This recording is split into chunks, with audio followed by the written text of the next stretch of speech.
Hello and welcome to your first mathematics class of grade 11। इस chapter में हम mathematics के कुछ बेसिक फंडामेंटल कॉन्सेप्ट्स पढ़ने वाले हैं जो हमें फिजिक्स, केमिस्ट्री और मैथमेटिक्स तीनों की कैलकुलेशन में हेल्प करेंगे। ये फंडामेंटल कॉन्सेप्ट्स सबसे पहले है इंडाइसेस जो आपने ग्रेड्स 8 to 10 में पढ़ रखा है। उसके बाद में हम तीन न्यू ऑपरेटर्स सीखेंगे जो है logarithm, differentiation and integration. Mathematics में ऑपरेटर्स क्या होते हैं? अभी तक आपने addition, subtraction, multiplication, division etcetera पढ़ रखा है। इस चैप्टर के बाद आपके पास तीन और ऑपरेटर्स होंगे जो आपके कैलकुलेशंस में आपको मदद करेंगे। In fact differentiation and integration mathematics of grade 11 and 12 का काफी बड़ा हिस्सा है जो आप डिटेल में ग्रेड्स 12 में पढ़ेंगे। अभी के लिए हम इनकी बेसिक कॉन्सेप्ट्स सीखने वाले हैं।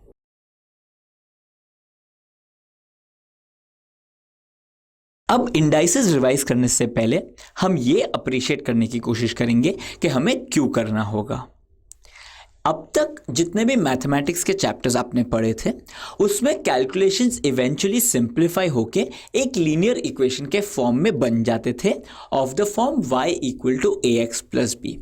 और इस टाइप की इक्वेशंस किसी के लिए भी डिफिकल्ट नहीं होगा। मगर जो ग्रेड्स 11 एंड 12 में इक्वेशंस आएगी वो इतनी सिंपल नहीं होगी। ये समझने के लिए हम एक छोटा ट्रेलर देख लेते हैं कि 11th एंड 12th में किस तरह के कॉन्सेप्ट्स हम पढ़ने वाले हैं।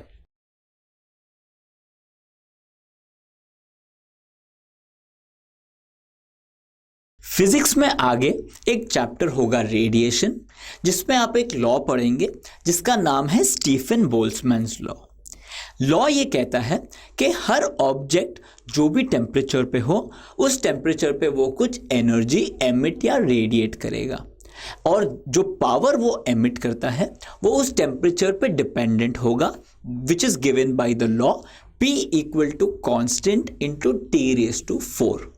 इसका मतलब ये है कि जो पावर होगा वो टेम्परेचर के 4th पावर से रिलेटेड होगा।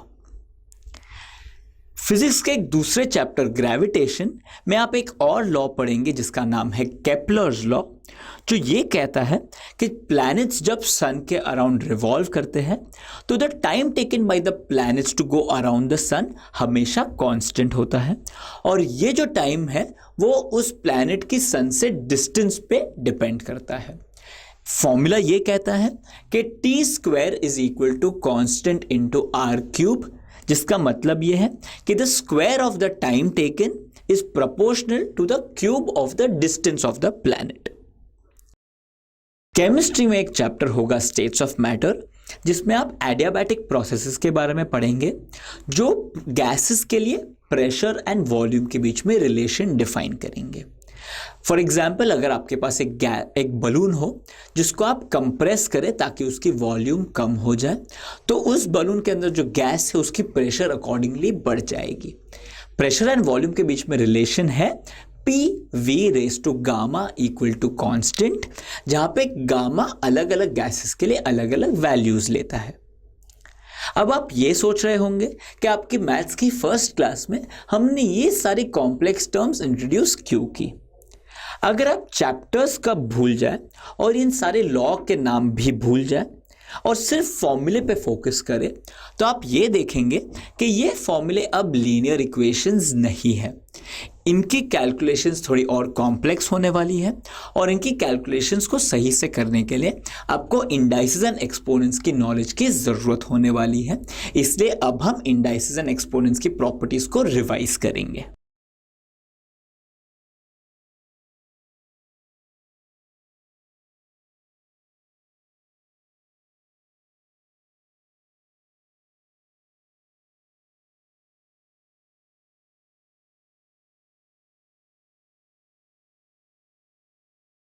तो अब मैं अज्यूम कर रहा हूं कि आप सबके इंडाइसेस के कॉन्सेप्ट्स रिवाइज हो चुके हैं।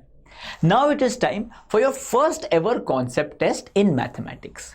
एक रेगुलर क्वेश्चन और एक कॉन्सेप्ट टेस्ट में फर्क ये होता है कि कॉन्सेप्ट टेस्ट में कोई भी बच्चा आंसर चिल्लाएगा नहीं, सभी क्वेश्चन को के बारे में सोचेंगे और हर एक स्टूडेंट के पास वोटिंग कार्ड्स होंगे A, B, C and D के। टीचर के कहने पे सब एक साथ में अपना ओपिनियन वोट करेंगे, उसके बाद में दोस्तों के साथ डिस्कस करने के बाद दोबारा वोट करेंगे और हमें यह पता चलेगा कि कितने बच्चों को बाद में राइट आंसर मिल चुका है। आपका पहला कॉन्सेप्ट टेस्ट ये है, सवाल है कि a raise to m is equal to a raise to n given है।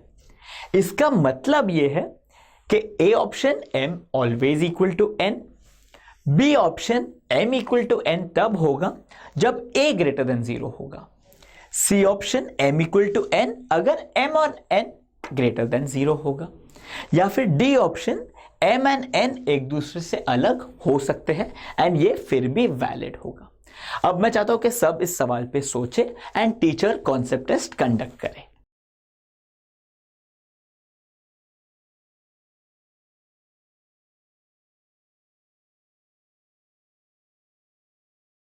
अब हम देखते हैं तुम में से कितने बच्चों ने अपना पहला कॉन्सेप्ट टेस्ट सही लाया है। क्वेश्चन हमें कहता है कि a raise to m equal to a raise to n दिया गया है। हमें लग रहा होगा कि क्योंकि a दोनों साइड पे सेम है तो m इक्वल टू n हमेशा होना होगा।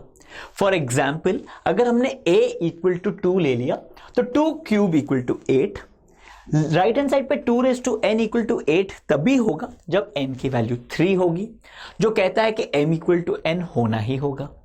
मगर अगर हमने a की वैल्यू 2 के बदले 1 ले लिया तब क्या होने वाला है? आपको पता है 1 raise to anything is always equal to 1, 1 square भी 1 होगा and 1 raise to 5, 1 raise to 6, 1 raise to 4 भी 1 होगा, विच मीन्स इक्वेशन इक्वल है बट ये पावर्स को इक्वल होना हमेशा जरूरी नहीं होगा, which means m equal to n always valid नहीं होगा अगर a आपका 1 हो गया।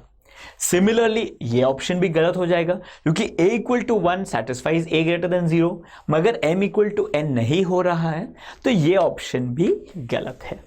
अब हमारे पास दो और ऑप्शंस हैं।